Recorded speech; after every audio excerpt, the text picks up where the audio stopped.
বিজ্ঞানের যে শাখায় পদার্থ ও শক্তি এবং এদের মধ্যবর্তী অন্তঃক্রিয়া নিয়ে আলোচনা করা হয় সেটাকে বলা হচ্ছে পদার্থবিজ্ঞান।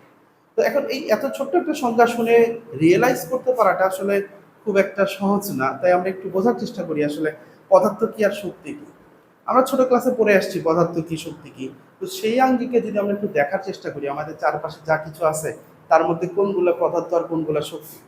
তুমি বরং এইটা না দেখে এইটা দেখার চেষ্টা করো যে পদার্থ আর শক্তি বাদ দিয়ে আমাদের জগতে আর কি থাকে। তুমি এই মুহূর্তে একটা কাজ করো, তুমি তুমি তুমি যে পরিবেশেই থাকো না কেন, তোমার আশপাশে যতগুলো বস্তু আছে সবগুলোর দিকে তাকাও, তাকে খুঁজে খুঁজে দেখার চেষ্টা করো, মানে তোমার আশপাশে যা কিছু আছে দেখে বুঝে রিয়েলাইজ করে ফিল করার চেষ্টা করো যে কোনটা পদার্থ শক্তি একটাও না, পদার্থ শক্তির বাইরে কি আছে। তো কিছুক্ষণ সময় নাও, ভাবো, দেখো, খোঁজো যে পদার্থ আর শক্তির বাইরে কিছু পাও কিনা। আমি আমার যতদূর মনে হয় তুমি কিছুই খুঁজে পাবা না, কারণ তুমি মনে মনে তোমার মনে যেগুলো আসতে পারে বাতাস আলো এগুলো সত্যি, হ্যাঁ, আর যা কিছু আসতে পারে এগুলা সবই প্রায় সত্যি। হ্যাঁ, তবে ছোট ছোট কিছু বিষয় আছে যেগুলো আসলে পদার্থের মধ্যেও পড়ে না, শক্তির মধ্যেও পড়ে না। কিছু বিষয় আছে, এই বিষয়গুলো আমরা পরে আবার আসবো, রাশি সম্পর্কিত আলোচনা যখন করবো তখন আমরা অবশ্যই জানবো। তবে তাহলে আমরা এখান থেকে দেখতে পারতেছি যে বস্তু জগতে প্রায় সবকিছুই, জগতে যা কিছু আছে এই সব কিছুই প্রায় বেশিরভাগ পদার্থ আর শক্তি। তার মানে বলা যায় পদার্থবিজ্ঞানের বিস্তৃতি প্রায় পুরো বিশ্বজগৎ প্রায়। এই পদার্থবিজ্ঞানের বুঝতেই পারতেছো শাখাটা যেহেতু অনেক বড়, তাই পরবর্তীতে এটার বিভিন্ন শাখা প্রশাখা ভাগ হয়ে যায়। যেমন ধরো অ্যাস্ট্রোনমি আর ফিজিক্স যুক্ত হয়ে তৈরি হয় অ্যাস্ট্রোফিজিক্স, অ্যাস্ট্রোনমি আর ফিজিক্সের সমন্বয়ে তৈরি হয় অ্যাস্ট্রোফিজিক্স। এরপরে আসো কেমিস্ট্রি আর ফিজিক্স মিলে হয়েছে chemical physics, medical and physics মিলে হয়েছে মেডিকেল ফিজিক্স, বায়োলজি আর ফিজিক্স মিলে হয়েছে বায়োফিজিক্স, আর্থ সায়েন্স এবং ফিজিক্স মিলে হয়েছে জিওফিজিক্স। এরকম আরো বেশ কিছু ফিজিক্স আছে যেগুলো মূলত কি করে ওই সেক্টরে পদার্থবিজ্ঞান ব্যবহার করে আরো কিভাবে সুবিধা পাওয়া যায় সেটা নিয়ে আলোচনা করা হয়। এরপরে আসো, এটা তো গেল পদার্থবিজ্ঞানের শাখা, কিন্তু আমরা মানে শাখা বলতে বিভিন্ন ক্ষেত্র।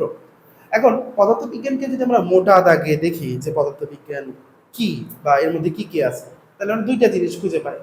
একটা হচ্ছে ক্লাসিক্যাল ফিজিক্স বা চিরায়ত পদার্থবিজ্ঞান, আরেকটা হচ্ছে কোয়ান্টাম ফিজিক্স বা মডার্ন ফিজিক্স বলা হয় যেটাকে আর কি।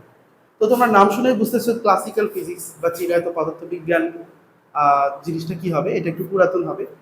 অর্থাৎ বিংশ শতাব্দীর শুরু থেকে যখন নিউটনীয় বলবিদ্যা বা নিউটনীয় সূত্রগুলো আবিষ্কার হচ্ছে সেই সময় থেকে শুরু করে তোমার কোয়ান্টাম তত্ত্বের আগ পর্যন্ত, আইনস্টাইনের আপেক্ষিক তত্ত্বের আগ পর্যন্ত যত কিছু বিজ্ঞানের যত শাখা আবিষ্কার যা কিছু ছিল এই সবগুলোকে বলা হয় ক্লাসিক্যাল ফিজিক্সের অন্তর্ভুক্ত। বুঝতে পারছো? আচ্ছা, আর এই ক্লাসিক্যাল ফিজিক্স সম্পর্কে যদি বলি, আচ্ছা এরপরে একটু আমরা ক্লাসিক্যাল ফিজিক্সের পরে আমরা একটু আধুনিক পদার্থবিজ্ঞান নিয়ে একটু বলে নেই। আধুনিক পদার্থবিজ্ঞান কি, যে আইনস্টাইনের আপেক্ষিক তত্ত্ব প্রকাশিত হওয়ার পর ওখান থেকে যে নতুন একটা বিজ্ঞানের শাখা শুরু হয় এটাকে বলা হয় মডার্ন ফিজিক্স বা আধুনিক পদার্থবিজ্ঞান। তো এই দুই পদার্থবিজ্ঞানের মধ্যে পার্থক্যটা কি, আমরা একটু পার্থক্য বোঝার চেষ্টা করি। দেখো, ক্লাসিক্যাল ফিজিক্সে যা কিছু ছিল এখানে ঠিক আছে ছোট কোণা নিয়েও আলোচনা করা হয়, কিন্তু এই যেমন ধরো একটা বস্তু কত বেগে যাবে, কত বল প্রয়োগ করলে কোন দিকে যাবে, এরকম বিষয় দিনে আলোচনা করা হচ্ছে ক্লাসিক্যাল ফিজিক্সে। তারপর এটাকে যখন ছোট হয়ে আসতেছে, আরো ছোট হয়ে আসতেছে, পরমাণু অণু পরমাণু ইলেকট্রন প্রোটন, তখন ক্লাসিক্যাল ফিজিক্স এখানে আর এইগুলা সম্পর্কে এই কোণাগুলার আচরণ, এই কোণাগুলোর বেগ ধর্ম এগুলো নিয়ে মানে সূত্রগুলার কাজ করতেছে না, এখানে আর ব্যাখ্যা দিতে পারতেছে না। তো এই জায়গা থেকে ক্লাসিক্যাল ফিজিক্সের সমাপ্তি বা সীমাবদ্ধতা বলতে পারবে, এবং সেই জায়গা থেকে মডার্ন ফিজিক্স বা আধুনিক পদার্থবিজ্ঞানের যাত্রা শুরু হয়। তো আমরা বলতে পারি ক্লাসিক্যাল ফিজিক্স এবং মডার্ন ফিজিক্সের মধ্যে দুইটা দুইটা পার্ট, মানে সহজ করে বোঝার জন্য বলতে পারি যে ক্লাসিক্যাল ফিজিক্স ছোট জিনিস নিয়ে আলোচনা করে, কোয়ান্টাম ফিজিক্স আরও ছোট ছোট যে কোণাগুলো আছে সেগুলো নিয়ে আলোচনা করে। আবার আরেকভাবে বলতে পারি ক্লাসিক্যাল ফিজিক্সে গতি যেটা আছে, বেগ যেটা আছে, এটা স্বাভাবিক গতি স্পিড এগুলো নিয়ে আলোচনা করতে পারে। কিন্তু এই স্পিড বাড়তে বাড়তে যখন আলোর বেগের কাছাকাছি যায়, অর্থাৎ অনেক বেশি বেগ হয়ে যায়, তখন ক্লাসিক্যাল ফিজিক্সের যে সূত্রগুলো আছে, আমাদের গতির যে সমীকরণগুলো আছে, এগুলোর কাজ করে না। তখন আমাদের ওইগুলোকে সমাধান করার জন্য মডার্ন ফিজিক্সের সহায়তা নিতে হয়। আশা করি বুঝতে পারছো যে ক্লাসিক্যাল ফিজিক্স এবং মডার্ন ফিজিক্সের মধ্যে পার্থক্য কি এবং এই দুইটা কি। এখন আসলে এই ক্লাসিক্যাল ফিজিক্সে কি কি নিয়ে আলোচনা করা হয়? ক্লাসিক্যাল ফিজিক্সের মেকানিক্স বা বলবিজ্ঞান, এছাড়া আছে শব্দবিজ্ঞান, তারপরে হচ্ছে তাপ ও তাপগতি বিজ্ঞান, বিদ্যুৎ ও চৌম্বক বিজ্ঞান, আলোক বিজ্ঞান। তো এগুলা আমার স্লাইডে দেওয়া আছে, তোমরা চাইলে এখানে স্লাইড থেকে নোট করে নিতে পারো। আরো বেস্ট হয় যদি তুমি নিজে বইটা বের করে বই থেকে পড়ে পড়ে নোট করো।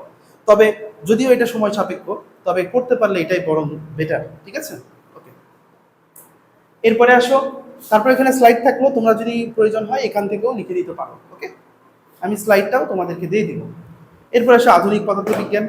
আধুনিক পদার্থবিজ্ঞান তো বললাম, ওকে। এখন আর সেখানকার শাখাগুলো কি কি আছে, এখানকে দেখো, এই জায়গাতে একটু খেয়াল করো।